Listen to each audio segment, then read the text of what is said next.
सहज ही अपनी ओर हम चले वतन की ओर।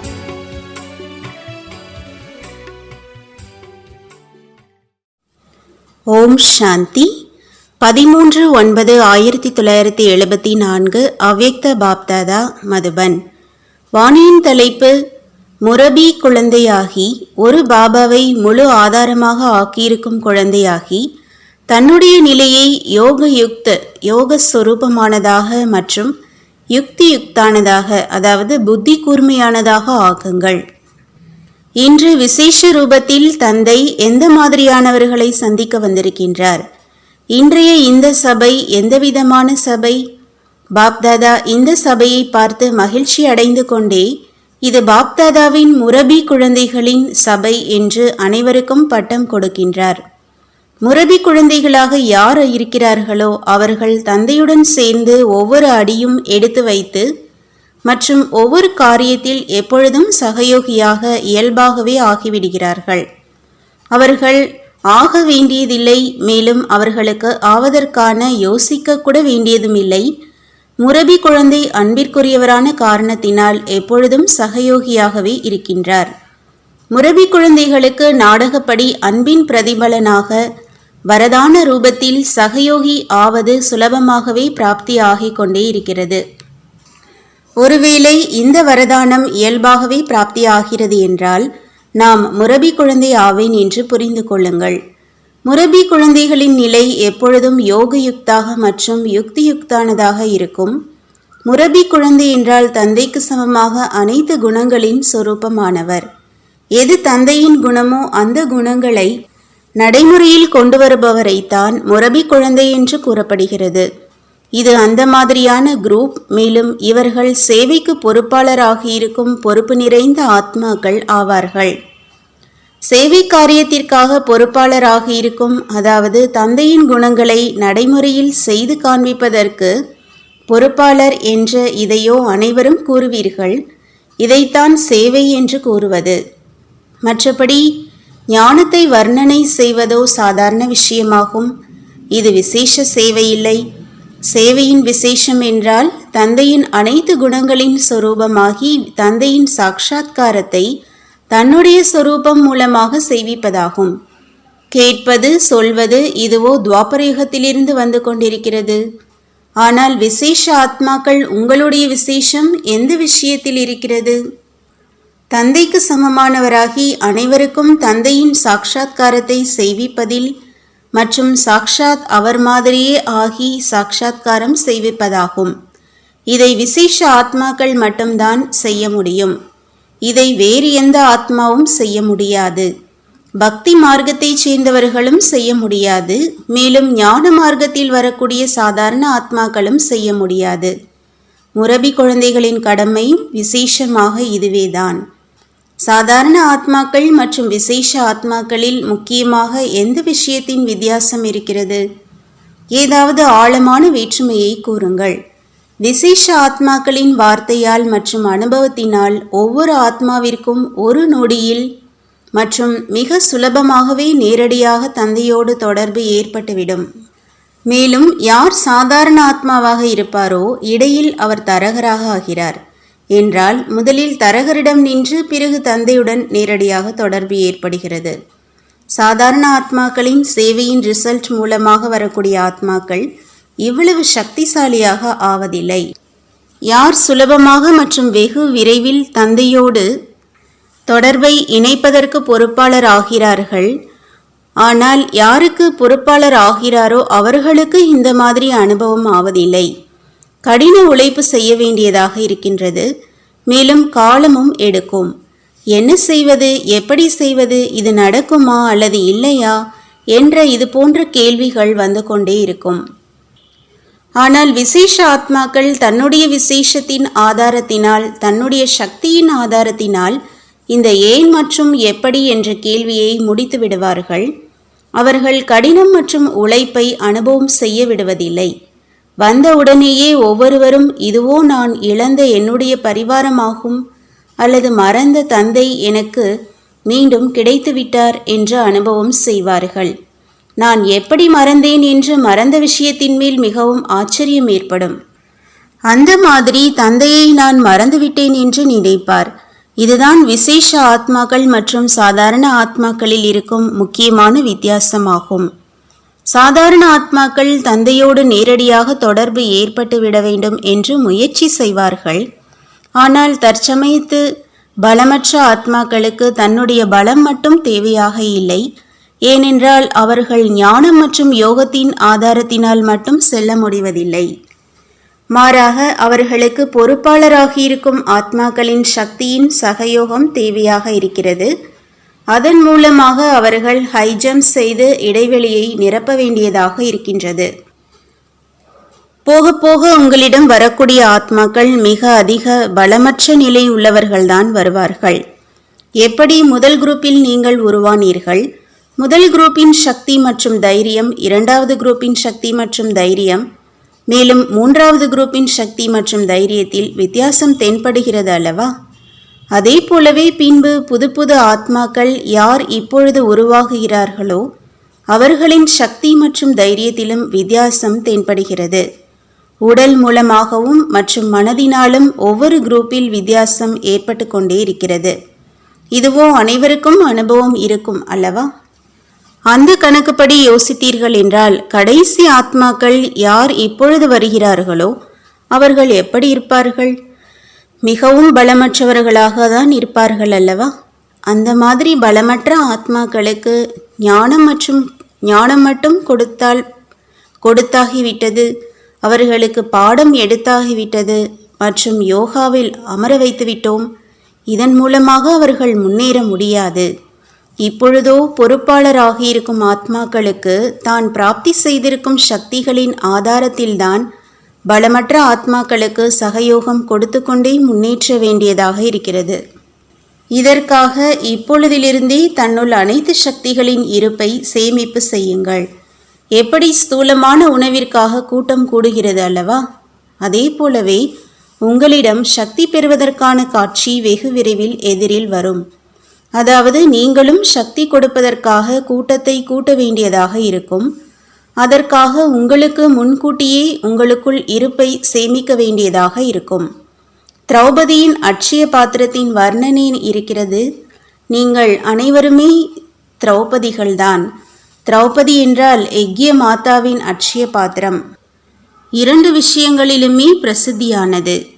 ஒன்று, ஸ்தூல சாதனங்களின் எந்த ஒரு குறையும் இருக்காது மற்றும் இரண்டாவது, அனைத்து சக்திகளின் குறையும் இருக்காது. அனைத்து சக்திகளினால் நிரம்பிய அட்சய பாத்திரம் ஒருபொழுதும் காலியாவதில்லை. எத்தனை நபர்கள் வந்துவிட்டாலும், எவ்வளவு பெரிய கூட்டம் கூடிவிட்டாலும் யாரும் பட்டினியாக திரும்பிச் செல்ல மாட்டார்கள். வரக்கூடிய நாட்களில் எப்பொழுது இயற்கையின் சீற்றம் இருக்குமோ, மேலும் ஆபத்துக்கள் வருமோ, அப்பொழுது அனைவரின் வயிறு நிரம்புவதற்காக எது உபயோகத்தில் வரும்? அந்த நேரம் அனைவரது மனதிலும் எந்த பசி இருக்கும்? உணவின் குறைவா அல்லது செல்வத்தின் குறைவா? அப்பொழுதோ அமைதி மற்றும் சுகத்தின் பசி இருக்கும். ஏனென்றால் இயற்கையின் ஆபத்துக்களின் காரணமாக செல்வம் இருந்த போதிலும் செல்வத்தை காரியத்தில் உபயோகப்படுத்த முடியாது. இருந்தபோதிலும் சாதனங்கள் மூலமாக பிராப்தி ஏற்பட முடியாது. எப்பொழுது அனைத்து ஸ்தூல சாதனங்களினால் மற்றும் ஸ்தூல செல்வத்தினால் பிராப்தியின் எந்த ஆசையும் இருக்காதோ அந்த நேரம் அனைவரின் எண்ணத்தில் ஏதாவது சக்தி கொடுங்கள் என்பது இருக்கும். இந்த ஆபத்துக்களை கடந்து செல்வதற்காக யாராவது எங்களுக்கு சக்தி கொடுக்கட்டுமே என்ற எண்ணம் ஏற்படும். அப்படி இந்த மாதிரியான கூட்டம் மிக அதிகமாக ஏற்பட போகிறது. அந்த நேரம் தண்ணீரின் ஒரு துளி கூட எங்கும் தென்படாது. தானியமும் இயற்கையின் ஆபத்துகளின் காரணமாக சாப்பிட தகுதியானதாக இருக்காது என்றால் அந்த நேரம் நீங்கள் என்ன செய்வீர்கள்? ஒருவேளை அந்த மாதிரி சோதனைகள் உங்கள் எதிரில் வருகிறது என்றால் அந்த நேரம் நீங்கள் என்ன செய்வீர்கள்? அந்த மாதிரி சோதனைகளை சகித்து கொள்வதற்கு அந்த அளவு தைரியம் இருக்கிறதா? அந்த நேரம் யோகா செய்ய முடியுமா அல்லது தாகம் எடுக்குமா? ஒருவேளை கிணறும் காய்ந்து போய்விட்டது என்றால் பின்பு என்ன செய்வீர்கள்? எப்பொழுது இது விசேஷ ஆத்மாக்களின் குரூப்பாக இருக்கிறது என்றால் அவர்களது முயற்சியும் விசேஷமானதாக இருக்க வேண்டும் அல்லவா? இந்த அளவு சகித்து கொள்ளும் சக்தி இருக்கிறதா? எப்படி நாலாபுறமும் நெருப்பு பிடித்து எரிந்தது, ஆனால் சூளையில் இருந்த பூனைக்குட்டிகள் பாதுகாப்பாக இருந்தன. அவைகள் மேல் வெப்பம் கூட படவில்லை என்ற இந்த வர்ணனையை ஏன் புரிந்து கொள்வதில்லை? நீங்கள் இந்த நிச்சயத்தோடு ஏன் கூறுவதில்லை? ஒருவேளை யோக சொரூபமானவர்களாக இருக்கிறீர்கள் என்றால் அருகில் இருக்கும் இடத்தில் நஷ்டம் ஏற்பட்டாலும் தண்ணீர் வந்துவிட்டாலும் தந்தை மூலமாக எது பொறுப்பான சேவை ஸ்தானமாக ஆகியிருக்கிறதோ அது பாதுகாப்பாக இருக்கும்.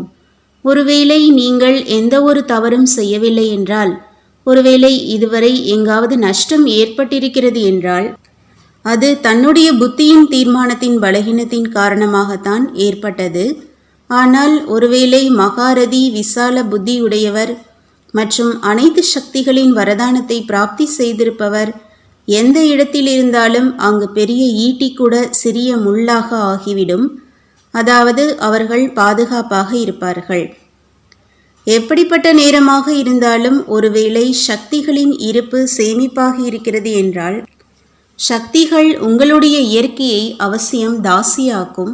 அதாவது சாதனம் தானாகவே பிராப்தியாகும். தொடக்க காலத்தில் ஓம் மண்டலிதான் உலகத்திலேயே செல்வந்தமானது என்று செய்தித்தாள்களில் வெளியானது. இதே விஷயம் பின்பு கடைசியிலும் அனைவரின் வாயிலிருந்து வெளியாகும். ஆனால் ஒருவேளை ஏதாவது ஒரு சக்தியின் குறை இருக்கிறது என்றால் எங்காவது ஏமாற்றமடையும் அனுபவம் ஏற்படும். எனவே இந்த நுண்ணியமான விஷயங்களில்தான் முயற்சி செய்ய வேண்டும் என்ற இந்த கவனத்தை அவசியம் வையுங்கள். யாருக்காவது துக்கமோ கொடுக்கவில்லையே, சூழ்நிலையை கையாள தெரிகிறதா அல்லது இல்லையா? இவை அனைத்துமோ சிறு சிறு விஷயங்கள். முரபி குழந்தைகளின் முயற்சி இதுவரையிலும் இந்த விஷயங்களின் மேல் இருக்கக்கூடாது. இப்பொழுதைய முயற்சி அனைத்து சக்திகளின் இருப்பை நிரப்புவதற்கானதாக இருக்க வேண்டும். முரபி குழந்தைகளின் தினசரி சார்ட்டில் இன்று யார் மேலாவது கோபப்படவில்லையே மற்றும் யாராவது அதிருப்தி அடையவில்லையே என்று சார்ட்டின் சோதனையாக மட்டும் இருக்கக்கூடாது. அப்படி மேலோட்டமான விஷயங்களை சோதிப்பது என்பதோ குதிரைப்படையினர் மற்றும் காலாட்படையினரின் வேலையாகும். முரபி குழந்தைகளின் முயற்சி இதுவரையிலும் இந்த விஷயங்களின் மேல் இருக்கக்கூடாது. இப்பொழுதைய முயற்சியானது அனைத்து சக்திகளையும் நிரப்புவதற்கானதாக இருக்க வேண்டும். ஏதாவது ஒரு சக்தி இல்லை என்றால் முரபி குழந்தைகளின் பட்டியலில் இருந்து வெளியேறிவிடுவார்கள். 6 சக்திகள் என்னுள் இருக்கிறது, மேலும் 8 சக்திகளிலிருந்து 2 இல்லை என்றால் 50% முன்னுக்கு வந்துவிட்டோம் என்று அப்படி இல்லை. இதிலேயே குஷி அடையக்கூடாது. முக்கியமானதாக அஷ்ட சக்திகள் கூறப்பட்டிருக்கிறது. ஆனால் அனைத்து சக்திகளும் இருக்க வேண்டும். அஷ்ட சக்திகள் மட்டும் இல்லை அல்லவா? சக்திகளோ அதிகமாக இருக்கின்றன. மற்றபடி சொல்வதற்காக சுலபமாக இருக்க வேண்டும் என்ற காரணத்திற்காக அஷ்ட சக்திகள் கூறப்பட்டிருக்கிறது. இப்பொழுது ஏதாவது ஒரு சக்தியின் குறை கூட இருக்கக்கூடாது. ஏனென்றால் இப்பொழுது எந்த சக்தியின் குறை இருந்தாலும் அதுவே சோதனை ரூபத்தில் வரும். அதாவது ஒவ்வொருவரின் எதிரில் நாடகப்படி பரீட்சையில் அதே கேள்வி வரும். எனவே அனைத்து குணங்கள் நிரம்பிய 16 கலைகள் நிரம்பிய மற்றும் மாஸ்டர் சர்வசக்திவான் ஆகுங்கள். ஒருவேளை ஒரு சக்தியின் குறை இருக்கிறது என்றாலும் சக்திகள் என்றுதான் கூறுவோமே அன்றி சர்வசக்திவான் என்று கூற மாட்டோம். முரபி குழந்தைகள் என்றால் மாஸ்டர் சர்வசக்திவான், முரபி குழந்தை என்றால் மரியாதா புருஷோத்தமர்.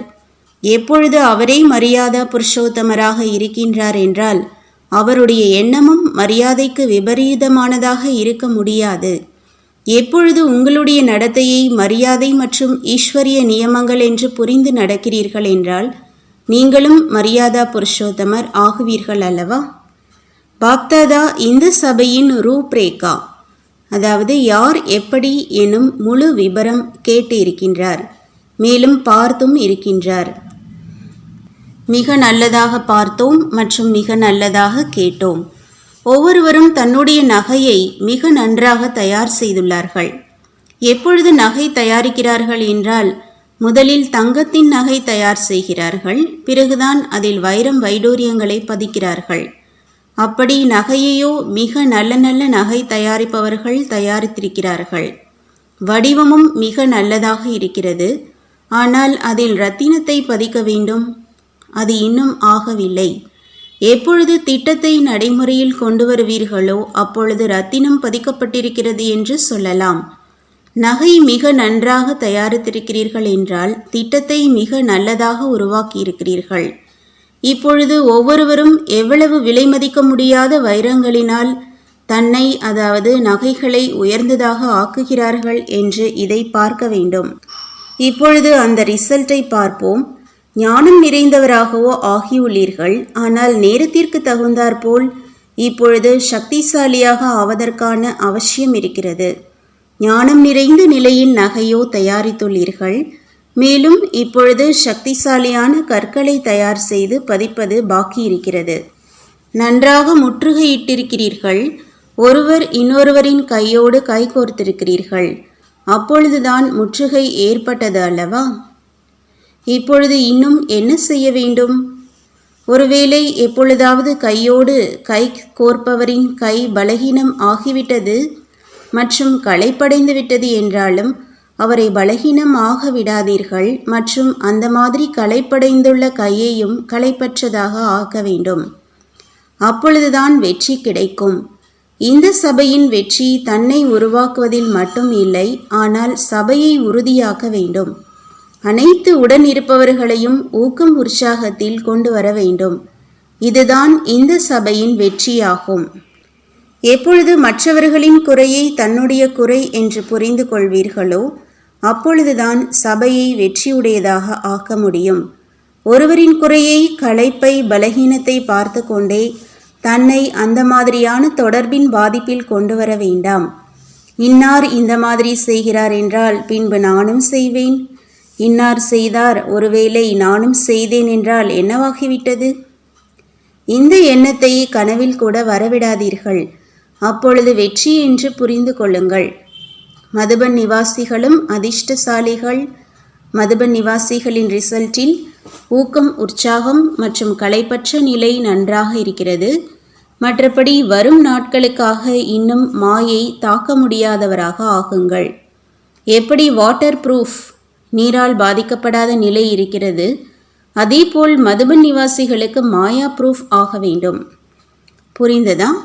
அந்த மாதிரி தன்னை மற்றும் அனைத்து ஆத்மாக்களையும் சக்திசாலியாக ஆக்கக்கூடிய, பலமற்றவர்களை பலம் நிரம்பியவர்களாக ஆக்கக்கூடிய, சபையில் மற்றவர்களின் குறையை தன்னுடைய குறை என்று புரிந்து அகற்றக்கூடிய, சர்வசக்திகளின் களஞ்சியத்தால் நிரம்பிய மாஸ்டர் சர்வசக்திவான், எப்பொழுதும் தன்மேல் மற்றும் அனைவரின் மேல் திருப்தியாக இருக்கக்கூடிய திருப்தி மணிகளுக்கு பாப்தாதா மற்றும் அனைவரின் உள்ளத்தின் மேல் வெற்றி அடையக்கூடிய, அதாவது அனைத்து ஆத்மாக்களின் சம்ஸ்காரம் சுபாவத்தை தந்தைக்கு சமமானதாக ஆக்கக்கூடிய அந்த மாதிரி வெற்றி ரத்தினங்களுக்கு பாப்தாதாவின் அன்பு நினைவுகள், இரவு வணக்கம் மற்றும் நமஸ்காரம்.